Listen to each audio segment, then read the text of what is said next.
चलिए, एक बहुत जरूरी बात समझते हैं। ज्यादातर नुकसान इसलिए नहीं होता कि कोई स्टॉक खराब था, बल्कि इसलिए होता है क्योंकि उसमें घुसने और निकलने का हमारा समय गलत था। देखिए, अक्सर ये लगता है कि मार्केट ही हमारा दुश्मन है, पर सच तो ये है कि ज्यादातर हम अपने ही फैसलों के जाल में उलझ जाते हैं। और पता है सबसे खतरनाक बात क्या है? जब हमें यह यकीन हो जाता है कि हम सही हैं, फिर हम सिर्फ वही बातें सुनते हैं, वही चीजें देखते हैं जो हमारे फैसले को सही ठहराएं। और यही वो आदत है जो हमसे बार बार वही गलती करवाती है।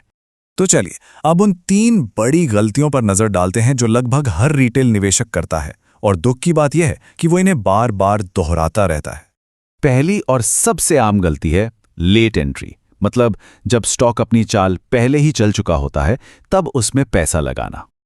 अब इसके पीछे की सोच भी बड़ी दिलचस्प है। दिमाग कहता है, अरे वाह, कंपनी के रिजल्ट्स तो बहुत अच्छे हैं, अब तो स्टॉक पक्का ऊपर जाएगा।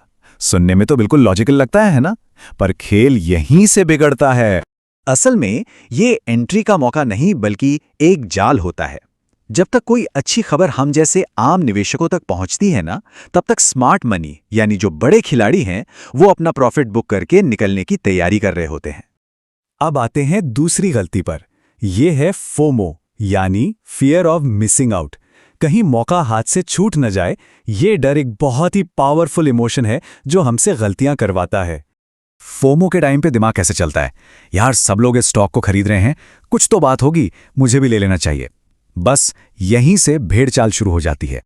तो एक बात साफ है, ये कोई सोच समझकर लिया गया फैसला नहीं है, ये सिर्फ एक इमोशन है।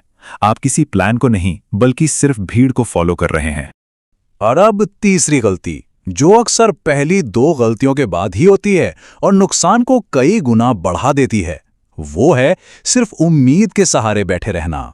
मन में बस एक ही ख्याल आता है, कोई बात नहीं, अभी स्टॉक थोड़ा नीचे है, ये पक्का वापस ऊपर आएगा। हम बस उम्मीद करते रहते हैं, बिना किसी ठोस वजह के।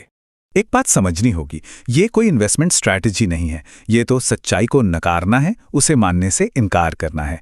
एक गलत ट्रेड को लॉन्ग टर्म इन्वेस्टमेंट का नाम दे देना एक बहुत ही आम गलती है। तो यहाँ एक बहुत बड़ा सवाल उठता है, अगर इतने सारे रिटेल निवेशक एक जैसी गलतियां कर रहे हैं, तो ट्रेड के दूसरे एंड पर कौन है जो पैसा बना रहा है?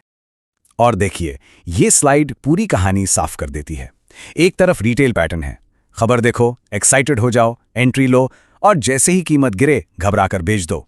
दूसरी तरफ स्मार्ट मनी का पैटर्न है, खबर आने से पहले खरीदो, कीमत को ऊपर ले जाओ, रिटेल निवेशकों को अट्रैक्ट करो, और फिर ऊंचे दाम पर बेचकर ट्रेड से बाहर निकल जाओ। ये खेल बार बार दोहराया जाता है।